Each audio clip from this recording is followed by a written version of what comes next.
Hello दोस्तों, नमस्कार। आप लोगों का स्वागत है आपके अपने चैनल आयरा ऑफिशियल में। दोस्तों, आज हम जानेंगे कि निर्जला एकादशी व्रत का पारण विधि क्या है। तो आइए जान लेते हैं दोस्तों। जून शनिवार को द्वादशी तिथि में निर्जला एकादशी का पारण किया जाएगा। यह पारण व्रत का सबसे महत्वपूर्ण और अंतिम चरण माना जाता है। यदि पारण सही विधि से नहीं किया गया तो व्रत अधूरा माना जाता है और इसका फल भी कम होता है।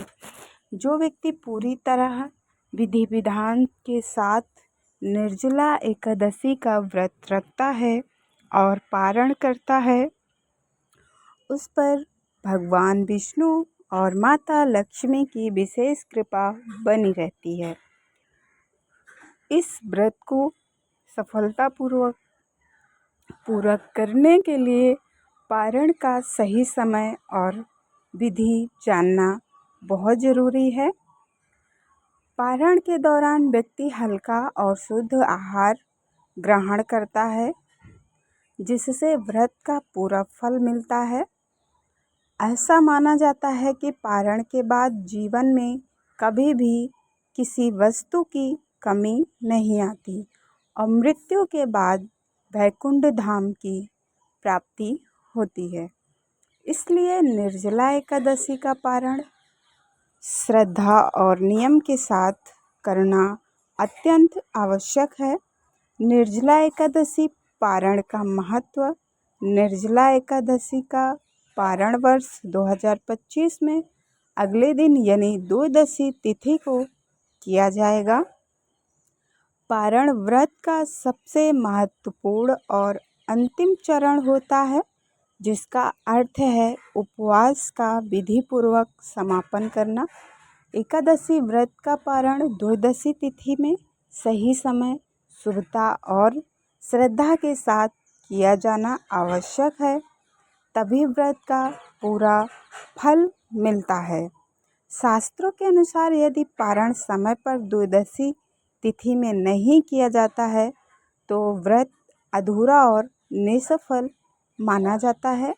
भगवान विष्णु स्वयं कहते हैं कि द्वादशी को समय पर पारण न करने से व्रत का पुण्य खत्म हो जाता है।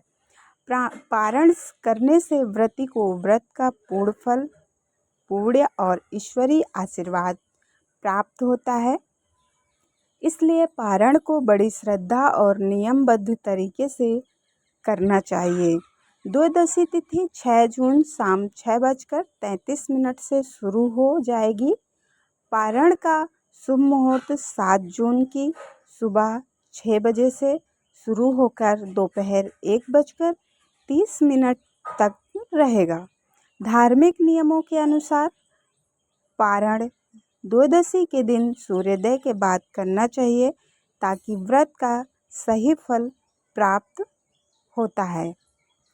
निर्जला एकादशी पारण विधि।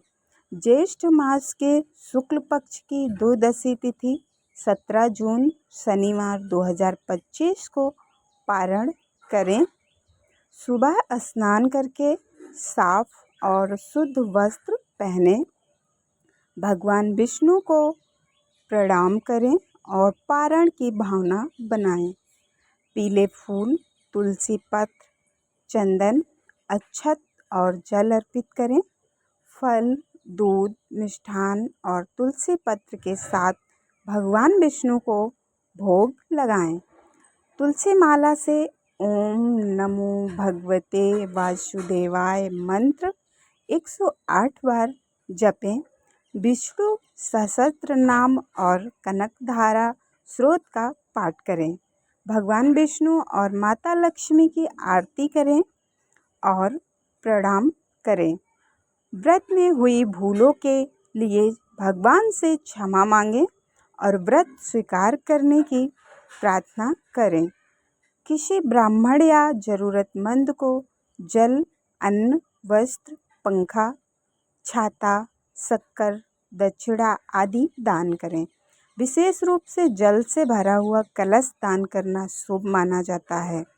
तो वीडियो कैसा लगा दोस्तों ज़रूर बताना।